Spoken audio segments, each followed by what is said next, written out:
বহু বছর বাদে পুরনো বান্ধবীর সাথে দেখা হতেই এতটা পরিমাণ খুশি হয়েছিলাম যে তোমাদের কি বলবো। প্রায় আধ ঘন্টা মতো দুজনে দাঁড়িয়ে গল্প করেছি, তারপরে সাইডে দাঁড়িয়ে থাকা কাকুর কাছ থেকে ফুচকা খেয়ে শেষমেশ বিদায় নেওয়ার সময় দুজনেরই মনটা কিন্তু ভীষণ ভার ছিল, কিন্তু কিচ্ছু করার ছিল না, দুজনকেই তো বাড়ি ফিরতে হবে। এমত অবস্থায় দুজনে দুজনের ফোন নাম্বার দেওয়া নেওয়া করে বাড়ি চলে এসেছি। লাস্ট প্রমিস একটাই ছিল যে আবার একবার দেখা করব সামনের বছর জামাই ষষ্ঠীতে। তো যাই হোক, বাড়িতে ফিরেই প্রথমেই ওর নাম্বারটা ডায়াল করলাম যে ওকে একবার ফোন করি, ওর সাথে গল্প করব।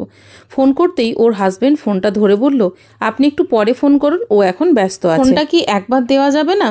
আসলে ও তো প্রচন্ড ব্যস্ত আছে, আপনি দরকার হয় 1 ঘন্টা পরে আবার করুন। আচ্ছা বলে ফোনটা তো রেখে দিয়েছিলাম, কিন্তু মনটা পড়েছিল ওই ফোনটার দিকে। থাকাটাই তো স্বাভাবিক, সেই ছোটবেলায় একসাথে স্কুলে যাওয়া, একসাথে টিউশন যাওয়া, একে অপরের জন্য ওয়েট করা। কথায় বলে একজনের গলায় জল দিলে দুজনের গলা ভিজে যায়, এই রকম ধরনের বান্ধবী। তার সাথে কিনা এত বছর পর দেখা, হব না এক্সাইটেড? তো যাই হোক, ও তো আর ঘুরে ফোন করেনি, আমি পরে আরো 2-3 বার ফোন করেছিলাম, প্রত্যেকবার এই ব্যস্ত বলে ফোন রেখে দিয়েছে।